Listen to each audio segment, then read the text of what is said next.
Pariwisata adalah sebuah mata kuliah yang berbasis pada media informasi pariwisata. Jadi, urgensi atau tingkat kepentingan dari sistem informasi pariwisata adalah untuk memberikan informasi kepada wisatawan, sehingga mau berkunjung ke lokasi wisata yang dituju. Nah, jadi sistem informasi pariwisata sampai sekarang ini basisnya itu kepada media-media informasi seperti website dan media sosial lainnya. Dan sampai sekarang ini kita harus tahu bahwa masyarakat yang merupakan calon-calon wisatawan banyak menghabiskan waktu, time spent on social media, dan Indonesia itu merupakan ranking ketiga. Jadi apabila kita ingin menarik wisatawan dari Indonesia, kita dapat saja menggunakan sosial media. Jadi karena basisnya kepada informasi dan sampai sekarang ini, media sosial dirasakan sangat efektif untuk menyebarkan informasi. Ya, jadi media sosial yang paling aktif di Indonesia itu ada beberapa platformnya. Yang pertama itu YouTube, Facebook, WhatsApp, Line, dan seterusnya.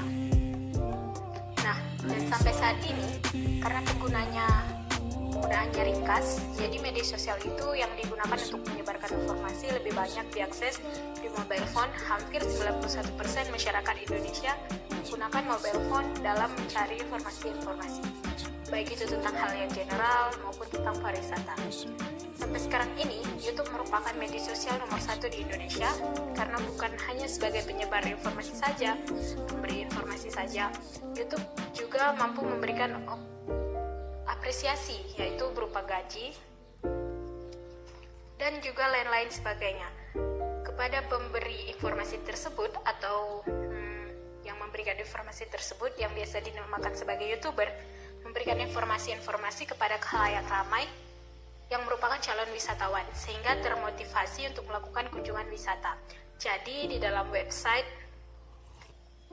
SEIT.com mengatakan bahwa informasi mengenai suatu objek wisata dapat diperoleh dan digunakan untuk mengundang atau memberikan kepada wisatawan untuk mengetahui berbagai macam data-data lokasi tempat yang akan mereka jadikan destinasi wisata. Wilayah biasanya wilayah kunjungan wisatawan yang akan mereka rencanakan. Nah, baru sistem informasi memiliki beberapa komponen. Yang pertama, hardware. Hardware yang terkait dengan pariwisata seperti laptop. Ya, tentu saja jika kita ingin memberikan informasi, kita harus memiliki hardware. Contohnya seperti laptop, kamera, dan lain sebagainya sebagai media pendukung. Nah, berikutnya adalah software. Adapun software yang harus diketahui bahwa informasi itu ada 3 bentuk, baik bentuk audiovisual dalam bentuk tulisan dan dalam bentuk gambar atau foto.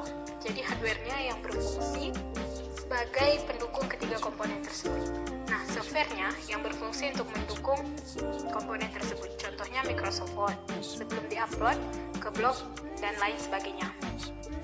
Nah, inputnya itu adalah kita meletakkan data-data atau memasukkan tentang sistem informasi pariwisata yang menjadi informasi bagi wisatawan dalam membuat keputusan untuk berkunjung. Input yang kita masukkan itu adalah 4A. Nah, di sini saya akan menjelaskan 4A. Apa saja itu 4A? Nah, 4A itu adalah yang pertama, atraksi wisata. Atraksi wisata merupakan komponen terpenting di mana atraksi wisata merupakan daya tarik atau bentuk dari objek wisata itu yang memiliki daya tarik untuk para wisatawan berkunjung. Nah, atraksi itu bisa terdiri dari 3 bentuk, yaitu alam, buatan manusia, dan juga budaya. Nah, jika suatu objek wisata sudah memiliki daya tarik tersendiri, maka dia bisa dikatakan sebagai suatu destinasi wisata.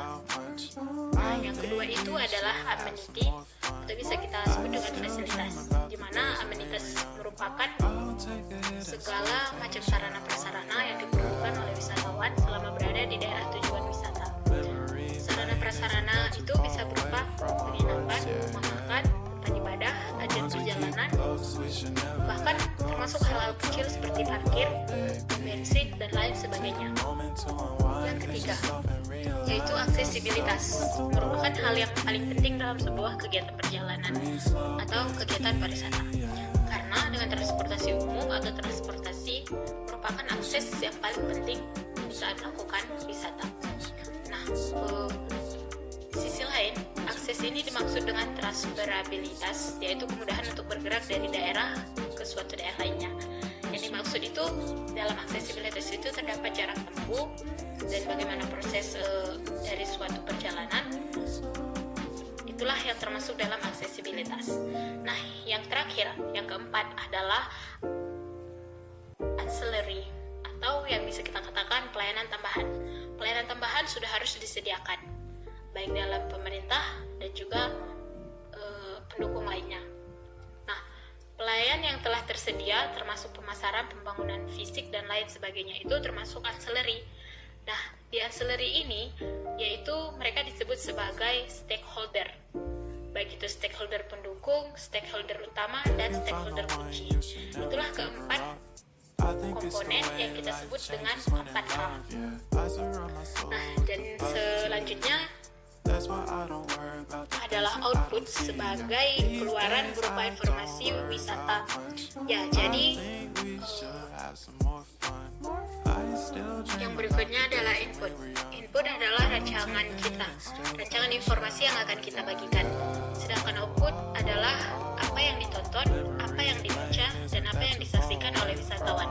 Nah, di dalam penyusunan konten informasi, basis media sistem informasi pariwisata, sebelum kita sampaikan kepada wisatawan, tentu kita hendaknya mengetahui terlebih dahulu unsur-unsur pariwisata. Apa aja sih yang termasuk dalam unsur-unsur pariwisata? Berikut akan saya jelaskan tentang unsur-unsur pariwisata. Yang pertama itu adalah biro perjalanan, yang kedua itu akomodasi, ketiga transportasi, keempat jasa boga atau bisa disebut restoran, yang kelima money changer, tempat penukaran uang, yang keenam atraksi wisata, dan yang ketujuh adalah oleh-oleh atau cenderamata. Demikianlah informasi yang saya berikan tentang sistem informasi pariwisata.